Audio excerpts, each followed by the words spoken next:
अस्यास्त्वामष्टमो गर्भो अन्तायां वहसे। अरे बुध कंस जिस बहन देवकी को तो इतना प्रेम से पहुंचाने के लिए जा रहा है ना, इसका अष्टम गर्भ तेरा काल होगा, काल होगा। ये आवाज कानों में गूंजने लगी। तीव्र गति से दौड़ते हुए घोड़ों की लगाम को कंस ने खींच करके रथ को खड़ा, आवेश में आया, तलवार को निकाला, एक हाथ से देवकी मैया के केसों को पकड़ा, इसी को मारो ना रहा बांस न बजे।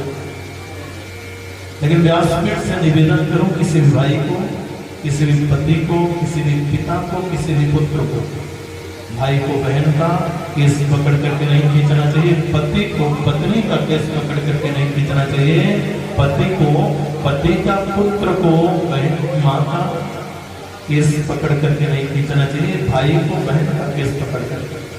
आप अगर ये गलती करते हैं तो समझ लीजिए आप अपने मृत्यु को बुलावा दे रहे हैं, आपकी मृत्यु बहुत जल्दी आ रही है। क्योंकि केसों की रक्षा कौन करते हैं? भगवान केशव करते हैं। और केशव रक्षा तभी करेंगे जब सैलून में जाके हम कटिंग नहीं कराएंगे। कटिंग करा के आए तो भगवान की जिम्मेदारी। माताओं को केस दो परिस्थिति में खोलना चाहिए, जब पति के ऊपर संकट आए या पुत्र के ऊपर संकट आए। उससे पहले हमेशा कुछ माताएं पूजा करने जाती हैं तो बाल खोल के जाती हैं, घोर अपराध है। कभी भी मंदिर में जाइए ना, आपके सिर में पल्लू है, अन्यथा पूजा पाठ से करते। जैसे ही यीशु को पकड़ा, तलवार को ऊपर कर उठाया, हमारा शास्त्र सावधान करता है, पति पति कहलाने का अधिकारी तब है जब पत्नी के जीवन में संकट आए ना, सहर्ष सहयोग। महाराज ने कंस के हाथ को पकड़ लिया, राजन ये क्या कर रहे हैं? नारी अवध है, आपकी बहन है, आपने कन्यादान किया, पुत्री स्वरूपा, ये क्या कर रहे? कंस ने कहा आपने आकाशवाणी को नहीं सुना? आकाशवाणी को तो मैंने सुना, लेकिन 8वें से खतरा है ना, मैं आपको वचन देता हूँ 8वां संतानें आपको देता हूँ। कंस ने कहा ठीक है, लेकिन मेरा भी एक निवेदन है, तब तक आपको जेल में रहना पड़ेगा। अत्याचार तो उस समय था जब भगवान के माता पिता का विवाह हुआ और विवाह के बाद जेल में पहुंचे। पहला पुत्र जन्म लेता है, वसुदेव जी महाराज लेके पहुंचते हैं, कंस को दिया, कंस प्रसन्न हुआ, महाराज आपने अपने वचन को निभाया, इससे मुझे खतरा नहीं है, ये तो मेरा भांजा है, आपको मालूम मेरे 2 पत्नियां, कोई संतान समझ लूंगा मेरे बच्चा। लेकिन लौट में बड़ी खुश थे, देवकी को बताया तुम्हारे भैया ने तो दया दिखाई। देवकी कहती कुछ भी हो भाई तो मेरा, गुस्से में भले कुछ बोल। ये सूचना नारद जी महाराज को मिलती है कि कंस ने छोड़ दी। आज नारद जी महाराज कमल का फूल लेके चलते हैं, इसमें 8 ही पंखुड़ियां हैं। मथुरा पहुंचे, कंस ने बड़ा सुंदर अभिवादन किया, बड़ा खुश, क्या बात है, बड़े खुश। बोले महाराज भांजा हुआ वही जो तुम्हारी मृत्यु का कारण बनेगा। बोले मुझे तो 8वें से खतरा है, अभी तो पहला। नारद जी महाराज ने कमल के फूल की पंखुड़ियों से कहा कौन से एक मानते हो? उंगली जिसको एक माना उससे गिनती कराया तो अंतिम वाला 8वां हुआ। दूसरे को कहा राजा जिसको एक मानी, जब उसको मान के गिनती कराया तो दूसरा वाला। बोले तीसरे को एक मानिए तो दूसरा वाला, चौथे से तीसरा, 5वें से चौथा, छठे से 5वां, 7वें से छठा, मतलब सब का सब इतना भ्रमित कर दिया, कंस भयभीत हुआ, जेल में चला गया। उस बालक को जिसको छोड़ दिया था, देवकी की गोद से छीना, देवकी देवाल में पटका। सुखदेव जी महाराज वर्णन करते हैं, महाराज देवकी के 6 बेटों को वंश में 7वीं बार भगवान आ रहे थे। शेषनाग बलराम जी महाराज कहते हैं भैया इस बार पहले मैं जाऊंगा। अगर रामावतार में मैं आपका बड़ा भाई बन के गया होता ना, तो भले ही माता पिता ने आपको वन जाने की आज्ञा दी थी, लेकिन बड़े भाई होने के नाते मेरा विचार करना नहीं जानता।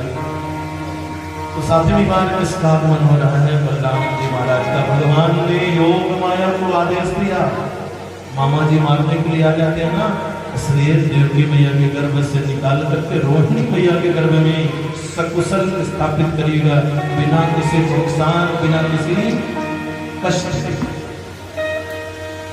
योग माया ने देवकी मैया के गर्भ से दर्शन किया, बलराम जी को निकाला, ले जाके रोहिणी मैया के गर्भ में स्थापित किया। समय आने पे बलराम जी महाराज का प्रकट हुआ।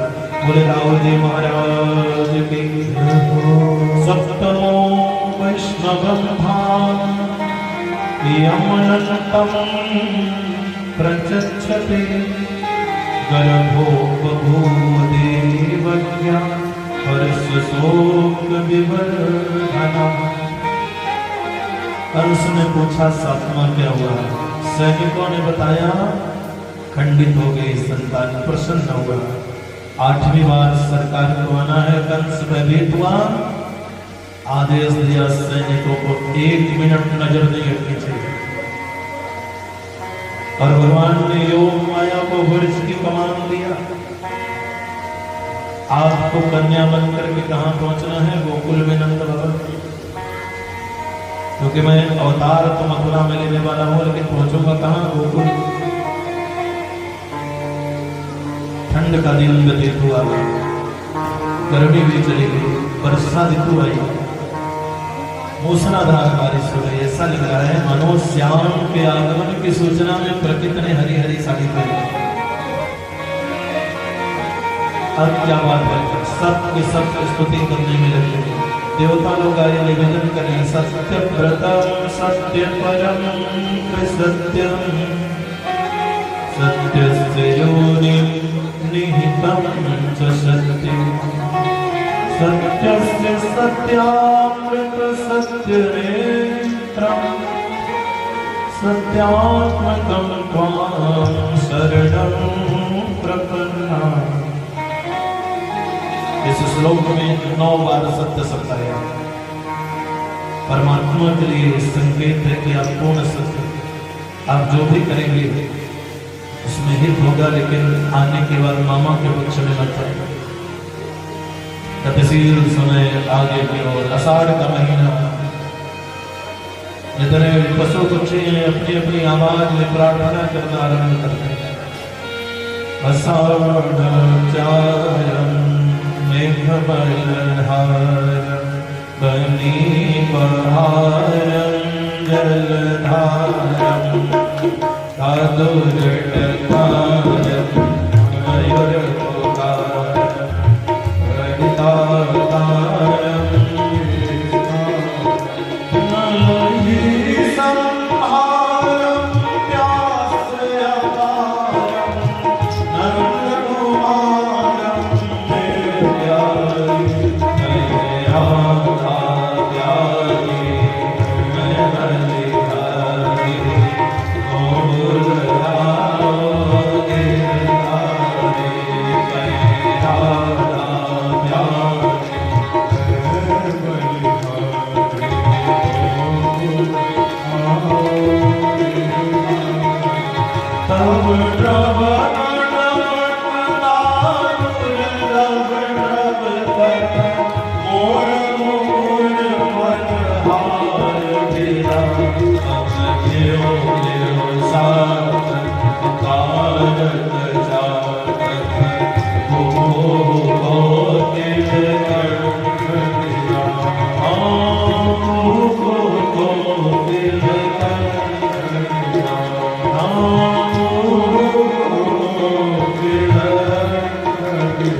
बोले भक्त वत्सल भगवान की। आप लोग अगर जय नहीं बोलेंगे तो कंस आज भी आ जाएंगे। जनरेटर चलवाओ।